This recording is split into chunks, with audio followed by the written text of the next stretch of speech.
Hello and welcome back to Knucklehead Mike and his dumbest mistakes that he made building companies. This is one that is, of all the things that you learn in business and do in business, this is probably the most important one and the mistake that I've made a couple times now as I've gone through the journey of building companies. It is stopping taking care of my body when business is either thriving, surviving, or diving.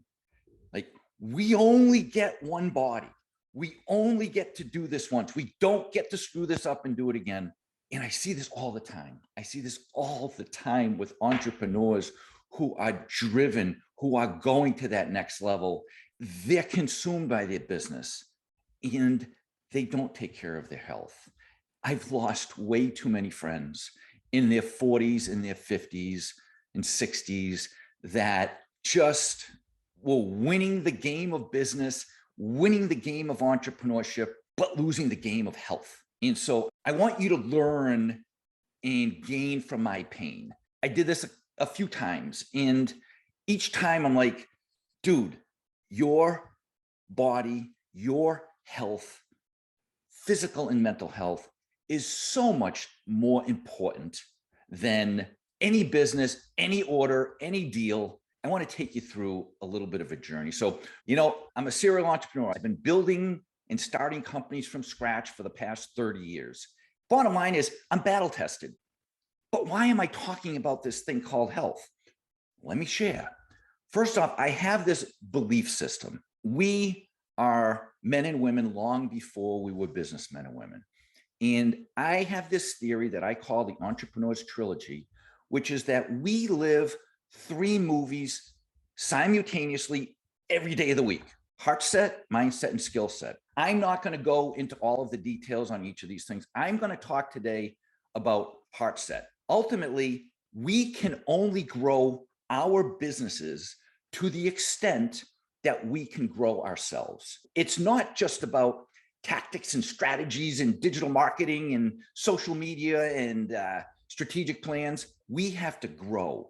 The skill required to build a business from 0 to $250,000, for example, is a lot different than the skill to build it from $250,000 to $1 million, or $1 million to 5, or 5 to 10. I've been through it all several times, not just personally, but with my clients.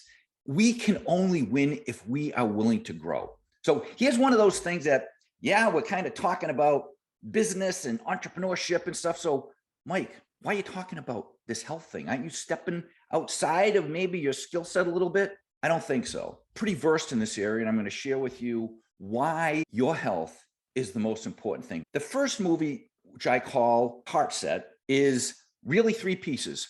Heart Set is our health, our relationships, our friends and family, and our happiness. If you and I are going through this journey called life, and we have our health, we have great relationships, and we are happy, guess what? We've won. Everything else on top of this is just gravy. Health is that one thing that we all take for granted until it's taken away.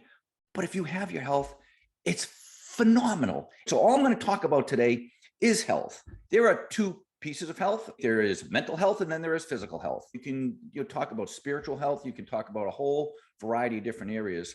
But today I'm going to talk about physical health. Now, if you've lived more than a day, you've experienced the loss of loved ones. You've experienced the loss of friends. We are surrounded by a bizarre society where there's a whole bunch of stuff that goes on. It can really affect us. It can affect us physically. It can affect us mentally. But health is that one thing. And I made this mistake before. Don't ignore the fact that you only get one body. We only get one chance to go through life. We don't get to go through and screw this up and come back again some other time and say, hey, you know what? All right, I screwed this up the first time. I was really unhealthy and I didn't take care of myself and I died early, but no, you know what? Next time I'm going to do it right. No, it's life, take one. You don't get 2 chances. So when you've got your physical health and you've got your mental health, man, you are living in a kick-ass world. You are in a place that is so wonderful. It's hard to get here. It's hard to stay here. I'm going to share with you a few ideas that I've used over the years to make sure that I stay in as peak state as possible. Building a business is difficult. There is no two ways about it. When you start your business, I always say this, when you're starting your business, it's a beautiful thing. You get to work half days. You just get to choose which 12 hours it is. You want to start there. That's like spring training. That's part of boot camp. You want to start there, but you don't want to stay there. Oftentimes, as we're growing businesses, I've worked with so many entrepreneurs. I've been through this myself. You get so wrapped up in building it and growing it and getting to that next level and being excited about it, or being stressed over it, or being overwhelmed by it, or being challenged by it, or being scared of it, or all the other things that go with it. But our physical and our mental health gives you a competitive advantage, because every entrepreneur out there is going through the same thing. That's why I love you. That's why I love the entirety of the entrepreneur. It takes so much guts. I think entrepreneurs are whacked. We're whacked. Who in their right mind would work 80 hours a week to avoid working 40? We're whacked, but I love it.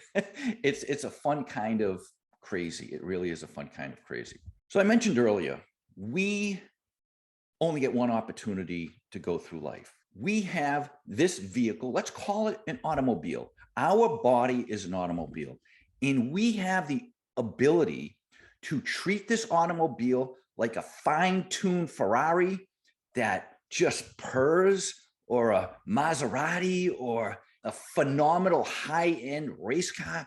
We get the opportunity to coddle it, take care of it, treat it as a beautiful gift, or it can be a clunker. It can be a clunker that sits on the side of the road. It can be a clunker that just rusts. It can be a clunker that's never driven. If you know any of the statistics about what's going on in our country, actually globally, not just the United States, globally, what's going on from a health perspective, it's shocking. And I'm going to tell you why. I'm going to tell you, there is massive competition out there to just be healthy. I'm going to share with you all of the competitors that we have in the journey of trying to be healthy. But nonetheless, we have an opportunity. We can treat this thing with reverence. We can view it as a gift, or we can treat it as a clunker. I vote for gift. I vote for taking really good care of it. I have a reason to have become, quote unquote, obsessed with this world of being healthy. I am not going to sit here and make believe that since I was a teenager that I have been perfect in this world of staying physically and mentally perfect. No way. Anyone that tells you that's full of shit. The reality is I lost my dad when he was 51 years old. He did not take care of himself. When that happened, I had, a younger brother, younger sister. My mom was all by herself. If anyone's lost a parent, it's like, how precious that time is. When I lost my dad, needless to say, it was a punch in the gut, but it was also a wake-up call. The wake-up call that it provided me was, dude, you got one body. You don't get to trade it in. You can't go and get a tune-up and get it repaired. Now, well, gee, Mike, I had knee surgery, or yeah, Mike, well, I, had a heart attack and I came back finally. Yeah, you know what? It happens. Fortunately, we live in the most modernized medical industry in the world. They can repair your body. I agree. But I didn't look at it that way. I said, what can I do to live not just a long time, but live well? The old saying, it's not the number of years in your life, it's the life in your years. You know what? When I turned 52, it was a momentous day for me.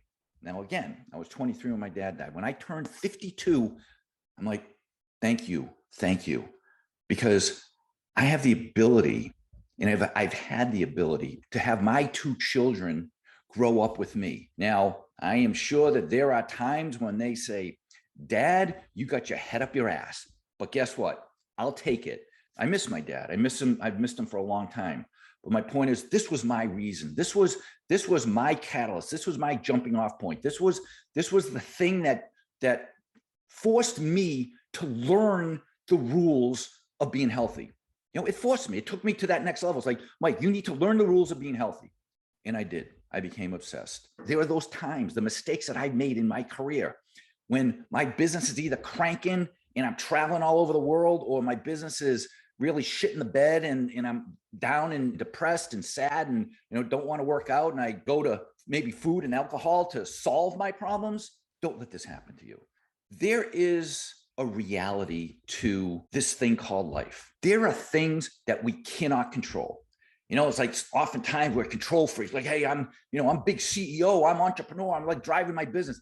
You know what? Good for you. There are some things you can't control. You cannot control your parents. You cannot control where you grew up. You cannot control the financial status that you had. If you grew up in the inner city of Detroit, or you grew up with your last name being Trump, you're starting off in a pretty different place. We can't control our parents, which also means we cannot control our genetic makeup. Genetics makes a difference. If your mom and your dad were 5'2" and 5'3" respectively, the chances of you being 6'7" aren't good.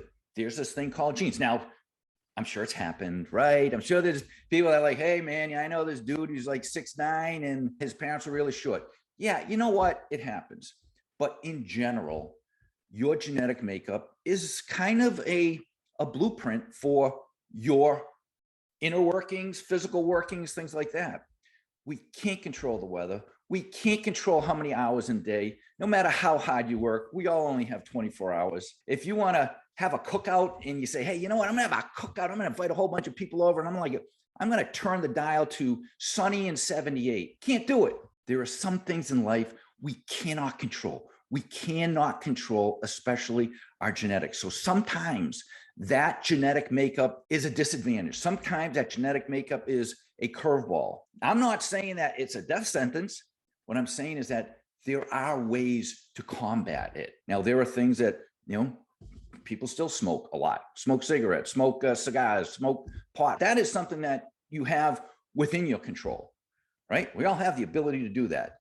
We also have the ability to put in other chemicals that are really bad, and that's in the form of food. But I'm going to talk through these things and my philosophy on this, and I promise you, this is not preaching. This is what I do, and this is what I've done over the majority of my adult life to stay in as peak a state as humanly possible. Now, we all know who Steve Jobs was, right? Steve Jobs created Apple. He created Pixar. He did all of these amazing things, and he died at age 56 from pancreatic cancer. There are some things that we can control, but a lot of it is genetic. He didn't have control of this. He didn't have control. And another story that is so near and dear to my heart is one of my good friends. His name was Kevin Gosnell. Kevin and I were in a networking group together when we were in our 40s, and we're both building companies at the time, maybe both of us had $20 million businesses. We became close. We became buddies, as close as you can. He had a beautiful family. I had a beautiful family. We hung out together. It was great. And then I left this organization. The organization was called Vistage for a period of time. And I got a call from my buddy Kev. He called me and said, Mike, can you do me a favor? Can you come to my house? I'm starting this new business, and I'd really like you to be part of the advisory board and part of the leadership team that helps build the business. You didn't have to ask me twice. Got in the car, drove down there, got to his house. As I walked into his house, all around the table was a bunch of guys and women that were friends of mine and CEOs of different groups, different companies. And I walked into the house, I sat down, and everyone was all excited. And Kevin goes, hey guys, I thank you all for coming here. I just wanted to share with you that I have ALS, I have Lou Gehrig's disease, and I have about 18 months to live. And I've talked with all the doctors, and there's really nothing that I can do. So what I'm doing is I'm going to build this organization in this nonprofit so that I can raise funds for ALS and Lou Gehrig's disease. And I sat there when he was saying this, and I broke down. I got up from the table. I went into the kitchen. I was talking to his wife, Kathy, and I'm like, Kath, what is he talking about?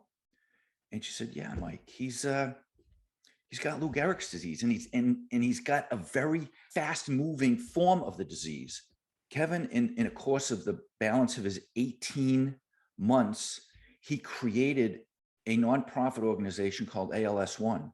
And since that time, Now I want to say 6 or 7 years ago, he's raised over $12 million going exclusively to research. He aligned himself with the best doctors in Boston, Mass General and Brigham and Women's, and all of these unbelievable doctors that are all part of this cause to try and find a cure. Kevin didn't have a choice. He had no control of this. We still don't know what causes ALS. I know that we're getting closer and closer and closer to finding a cure, but man, what a blow. That hit me like a ton of bricks. So my point is that there are things we do have control over, and there are things that we don't have control over. The things that we can control, we got to do our damnedest to control. Now, I do have a belief on things that we can't control.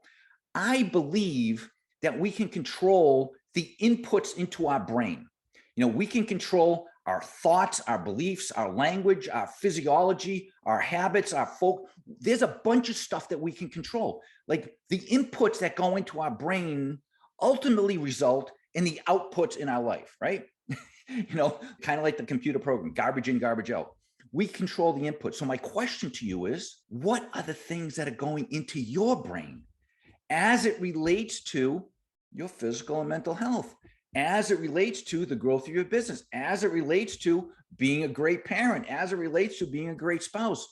What are the things that are going into your brain? What are the things that are influence you?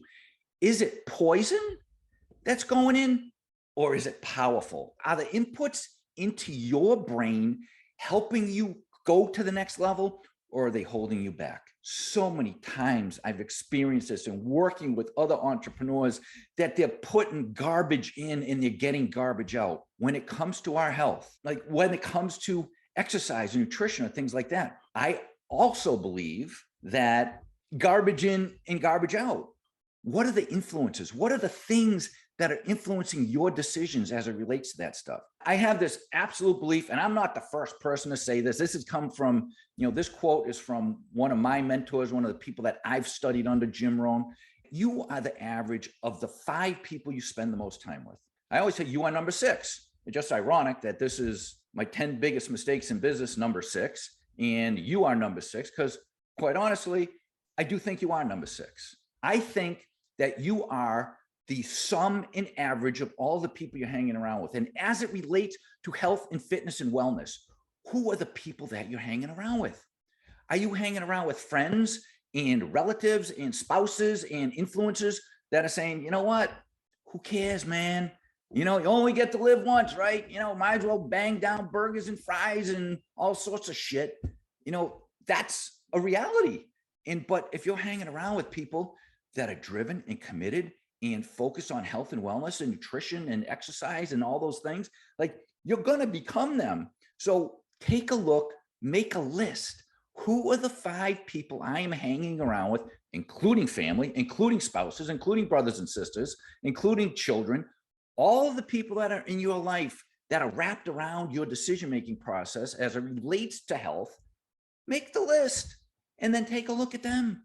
You are going to become, mentally and physically and financially and spiritually, you will become the people that you hang around with. So if you have the opportunity to get different inputs, and I'm grateful as heck that you're listening to this or watching this, because you're putting in different inputs. You may not have heard this stuff.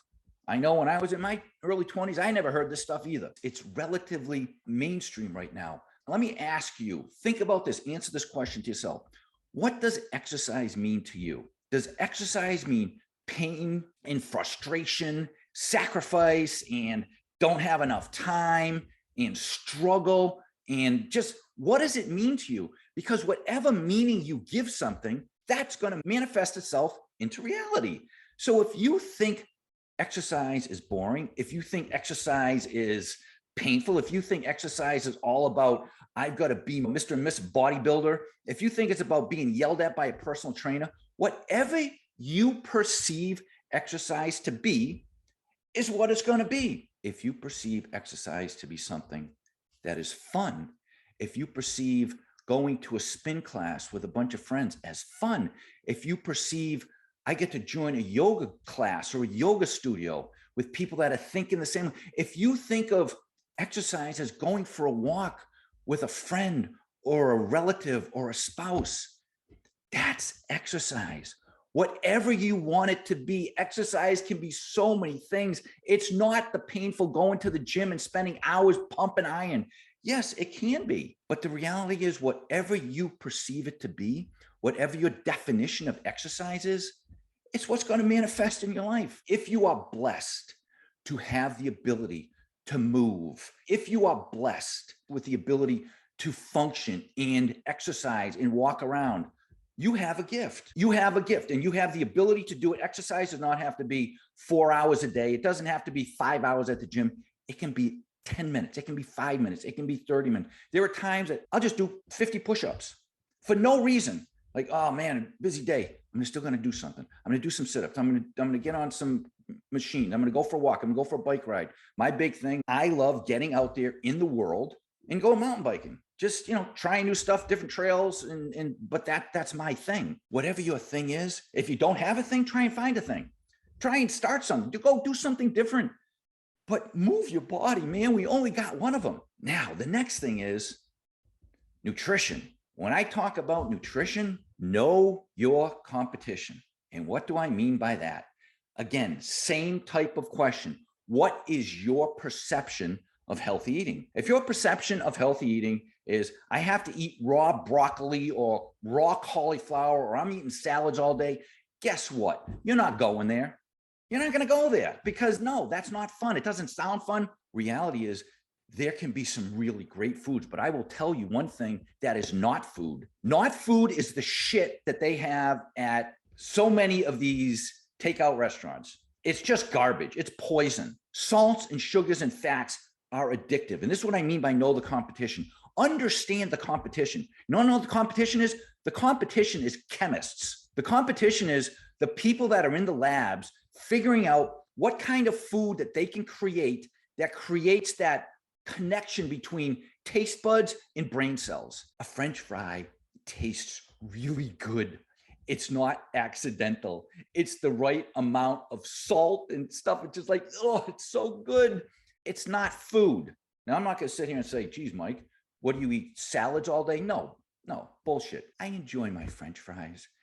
I enjoy chips and salsa, and I enjoy junk food sometimes, but it's not all the time. It's a 5%, 10% thing. Most of the time, I'm putting in the good stuff. Now, I'm going to tell you in a little bit how I got to this world, how I got to the good stuff, but I can promise you, when you are putting this garbage into your body, you are poisoning and degrading your body. Okay, Mike, you're getting on a soapbox now. You're getting a little out of control here. You're preaching. You know what? I don't care what you think. I may be preaching, but you know what?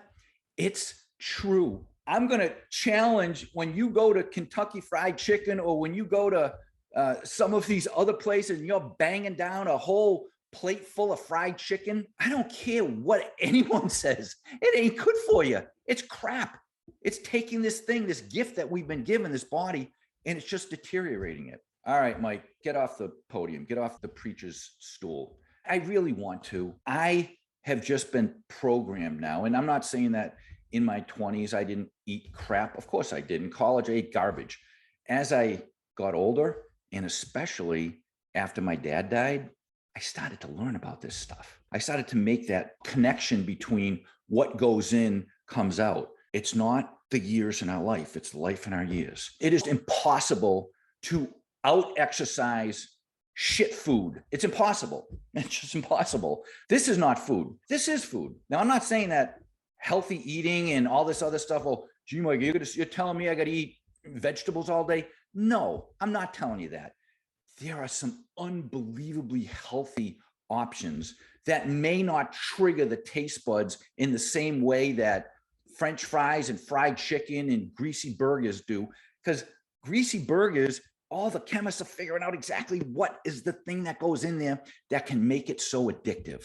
Food is a drug. Make no mistake about it. It's addictive, but food can also taste good. I think that this is an assortment of, vegetables and chicken and fish and lean cut meats and things. It's like that can be good, but it takes too long to make. You know what? Don't make excuses. Plan in advance. Try and organize stuff.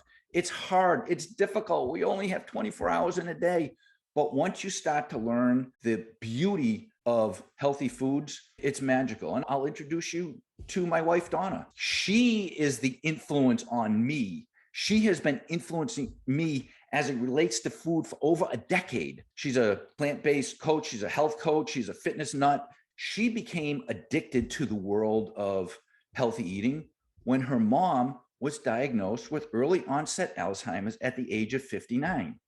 And her mom was only cognizant and connected to the world for another 4 to 5 years. And then she kind of lived in a vegetative state or a lack of memory for another decade. It's challenging, but she had a reason to learn what are the things that I can do in my life to offset something like early onset Alzheimer's. Now, there is proof beyond a shadow of a doubt that when you put good stuff in and your body is spinning on all good cylinders, then all of a sudden it has the ability to get rid of disease.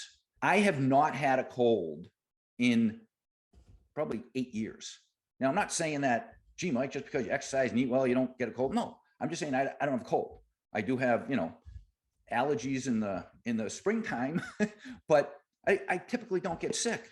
I've been putting the good stuff in. And the reason I've been putting the good stuff in is because I hang around with someone, happen to be married to her, that is unbelievably knowledgeable about the world of healthy eating. My kids have been brought up on healthy eating as well. So if you're interested, she's got an unbelievable number of recipe books and exercise books and all sorts of stuff. Just go to mysavagesecrets.com. That's her website, mysavagesecrets.com. Whereas my website is thesavagesecrets.com.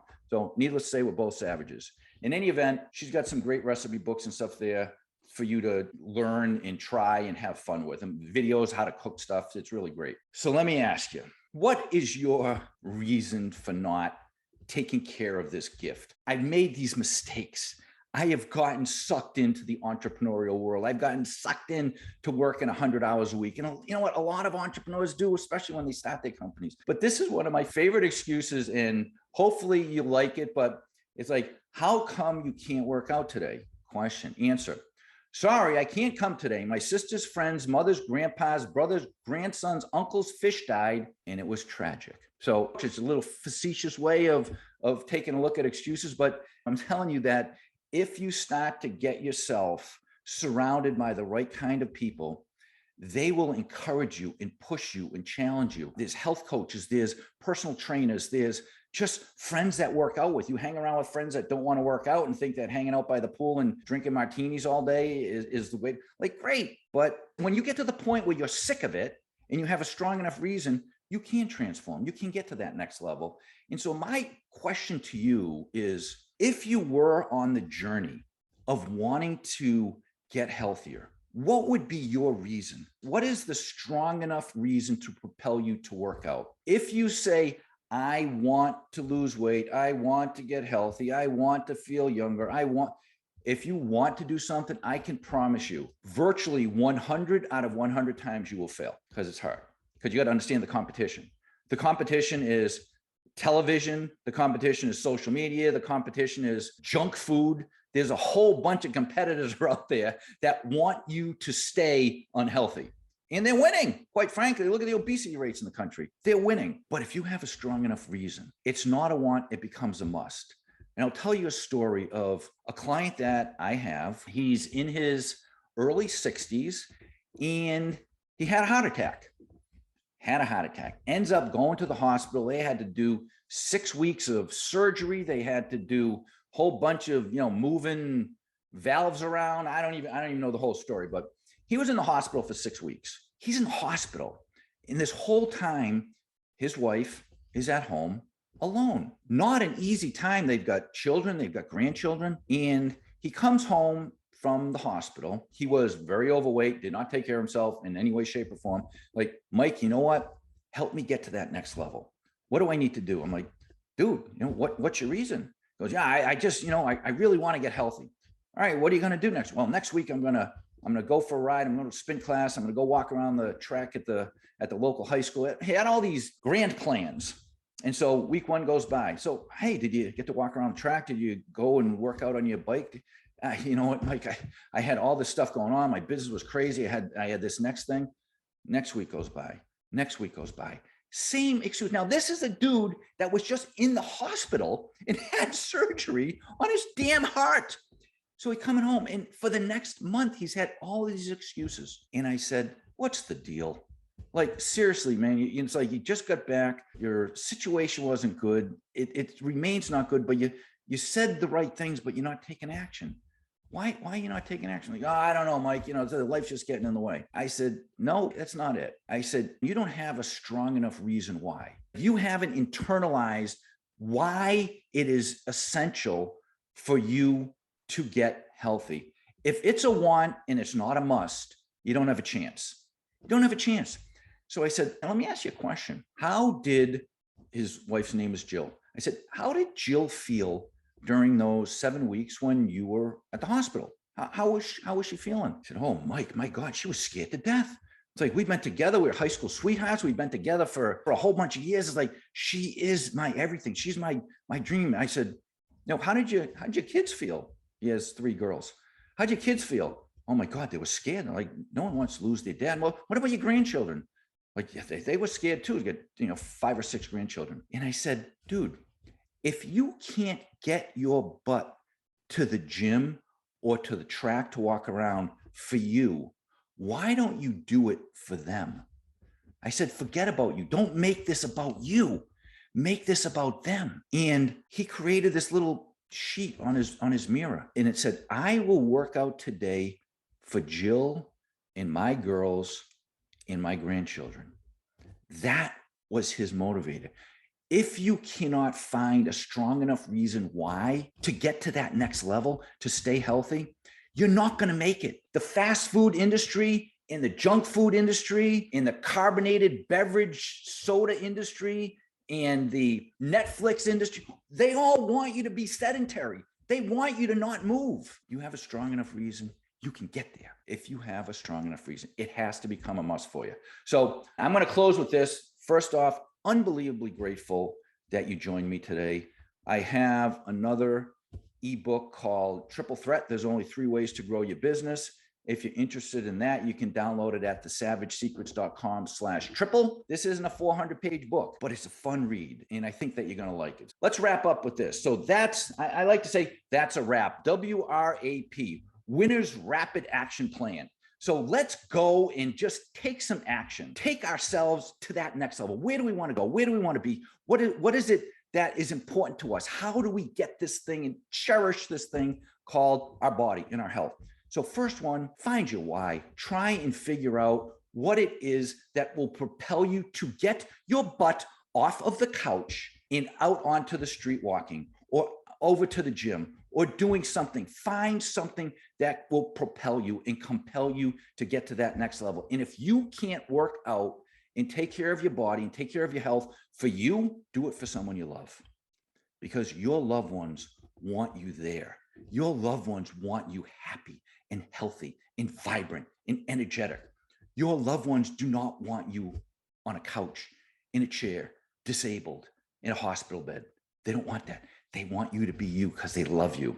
That's number one. Find your why. Number two, who are your 5? So I guess the question is, when I mentioned earlier, you are number 6. You're the average of the 5 people that you hang around with. Who are your 5? Make a list of the 5 people that you are closest to and ask yourself, where are they from a health standpoint? Where are they from a physical fitness standpoint? Where are they from a taking care of their body standpoint, both physical health and mental health? Where are they? And if they are at a spot where you aspire to be, then man, go after it, dig deeper. If they are not, then you owe it to yourself. You owe it to your family to find the people and hang out with the people. Now, I'm not saying physically hang out with.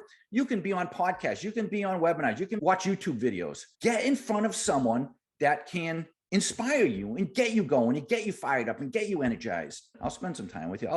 I'll give you a kick in the ass. I'll get you going. But who are those 5?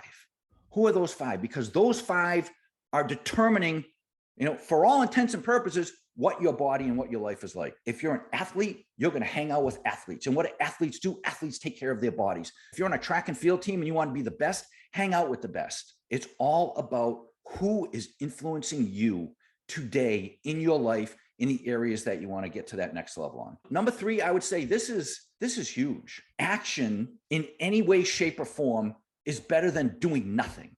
So even if it is simply a matter of, you know what, before I go to bed, I am going to put my sneakers and my gym clothes right next to my bed. And as soon as I step out of bed, I'm going to strip down my pajamas. I'm going to put on my workout clothes and I'm just going to sit and have coffee.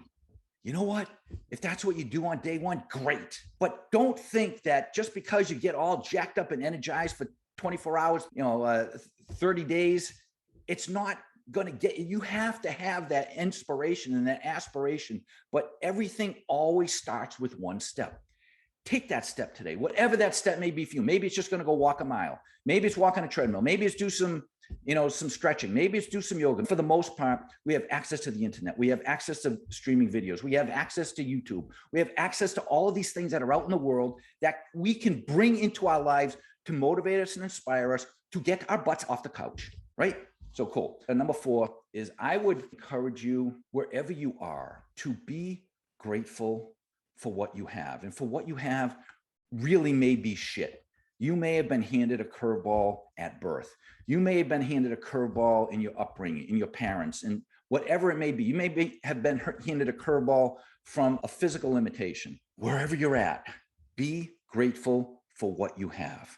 Because gratitude is I have a whole course called Savage Sunrise. It's how I start my day every single day. You know what? No, I'm not going to bullshit. It's not every single day. I would say I'm probably 350 out of 365 days a year. I start my day this way. I start it with meditation and gratitude because there's a lot of challenges that go on in the world. There are these horrific wars. There are terrible things that go on with shootings in schools. It's just this horrific stuff going on in the world. Be grateful for what you got. Be grateful for what you have today, because gratitude is one of those magic things. You can't be grateful and fearful at the same time. You can't be grateful and pissed off at the same time. You can't be grateful and unhappy at the same time. Gratitude is one of those things. And when you take a look, if you have the ability with your body, be grateful that what you have the ability to move it and get out there. So if you have that ability, be grateful for it. I have 3 coaches in my life right now because a few years ago, I started a new business in a new industry and I'm doing different stuff. So I'm learning from people that are already there. They've already done this. They've been there and done that. And so when it comes to our health, if you have the ability to get someone into your life that can kick you in the butt and motivate you and again, teach you the proper ways of exercise, whatever it might, and guess what? Don't say, oh, I don't have the money. That's another BS excuse. There's stuff online for free. You can find this stuff online for free that can help you get going. But what a coach or a mentor does is they are not going to let you make excuses. If they're good, they're not going to let you make excuses. If they're good, they're going to try and give you a path to get yourself going. And they're going to keep you motivated and they can keep you inspired and they're going to keep you fired up and energetic and focused on the right stuff. Because there's a reality. Whatever we put in our brain will manifest itself into our lives. And so if you have the ability to get a coach or a mentor, whether it be virtual or physical, whatever it may be, they can work magic. A coach at one point saved my life. What do you mean, Mike? Well, several years ago, I was going through a bad situation. I ended up losing my mom. I had a business that wasn't doing so great. My wife was sick. There was a whole bunch of yuck. I was in a bad spot. And this coach pulled my head out of my ass and wouldn't allow me to have excuses, wouldn't allow me to talk negatively, wouldn't allow me to visualize crap. He pushed me to get to the next level. So a coach or mentor is worth its weight in gold. I am beyond grateful that you joined me today. If you are watching this, please subscribe or like or share this video. I'd love to hear your comments. If you think I have my head up my ass, give it to me. I love it because I'm always trying to improve. If this is a podcast, listen on a podcast, please share it. And if you have a situation where you just want to rap or you got a question, shoot me an email at coachmike@thesavagesecrets.com, coachmike@thesavagesecrets.com. And I'd be grateful to, get on a chat or a Zoom. If you're trying to take your business to the next level, obviously I'd welcome a chat. But I wish you a phenomenal day. Dream big, go kick some butt, and I look forward to seeing you again.